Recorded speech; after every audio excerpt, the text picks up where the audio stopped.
How businesses make money. How businesses make money. Starting with number one, LTP has to be greater than CAC. Duh. But let's get into it.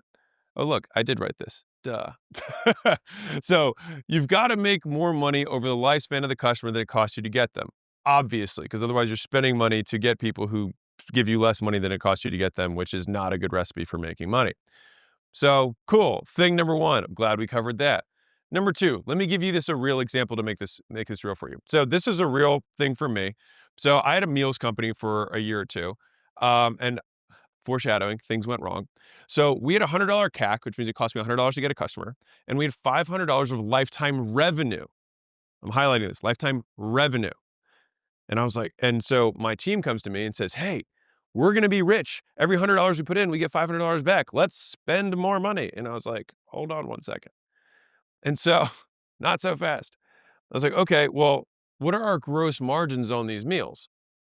And so the gross margins were 20%.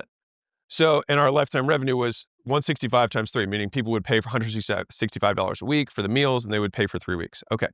So the 30-day gross profit was, sorry, this is per month, excuse me. So 165 times 20% is $33. So now my lifetime gross profit was 500 times 20% was $100. So wait a second. So you're saying I'm spending 100, making $33 back in the first month, and spending 100 and making $100 back lifetime. But then we have like all these humans that we have to do all this other stuff with as well. Well, that's not going to work very well. And so it didn't. And so I told them to not do that. It's also why I'm not in the meals business anymore. Now, if you're like, hey, why didn't you work to figure it out? It was the fourth business I started while I was still CEO. And Layla and I had one of these conversations. She's like, pick. It's like, legit. And so I ended up shutting that down because I had a co-packer. So it wasn't like I had a huge amount of staff or something that I had to lay off or anything like that. I was repurposing my supplement company staff to deal with all the meal stuff. Here's a fun fact for you. 80% of our customer complaints came from meals, 20% from supplements, and 95% of my profits came from supplements, and 5% came from meals. And I was like, I think if I were giving me advice, I would advise me to stop doing this. And so I did. So let me give you some benchmarks though, so you have an idea, because you're like, okay, got it. So let's just say GP, not PG. So it's not a PG-13 movie. Lifetime gross profit to CAC ratio should be over 3-to-1, which means you should be able to make more than 3 times what it cost you to get a customer in gross profit, not revenue, gross profit back to you as a business owner. All right, at minimum, in order to have a profitable business. At minimum, this is not like that's the goal. This is by all means, if you're below this, you're absolutely screwed. At 3, you're still not like in a great position. Ideally, it's much higher. Okay, here's the example gone better. So in order for this CAC to work for this business, I would have to make $1,500, not $500 in lifetime gross profit in order for this to make sense. So I had to be way higher in order for this to work, and it wasn't. Okay, so that's just to give you an idea of what kind of adjustments that I would have to make in order to make that business work, which I was like, I don't know if I can conceivably do that, which ultimately led to me deciding not to.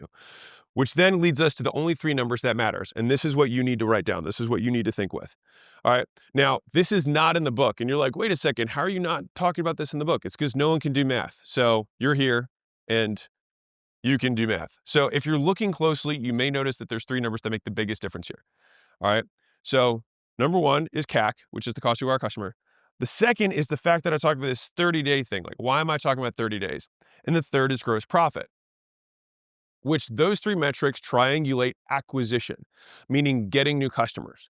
CAC is how much it costs, GP is to make a profit, and short PPD means payback period, how long it takes you to make that money back, how long it takes you to make your cost back. So ideally, you have low CAC, which means you have cheap customers, you have high GP who pay you lots of money, and then short payback period, which means really fast. Outcome is more money faster. All right, and that's pretty much the training in this book. All right, like that's what this is all about. So that's what we accomplished. The rest of this is all about how. Okay, so boom, those are the 3 numbers that matter. And let's get into the first one a little bit more detail, because some of you guys are like, CAC sounds like something my cat threw up. Understood. That's the next one.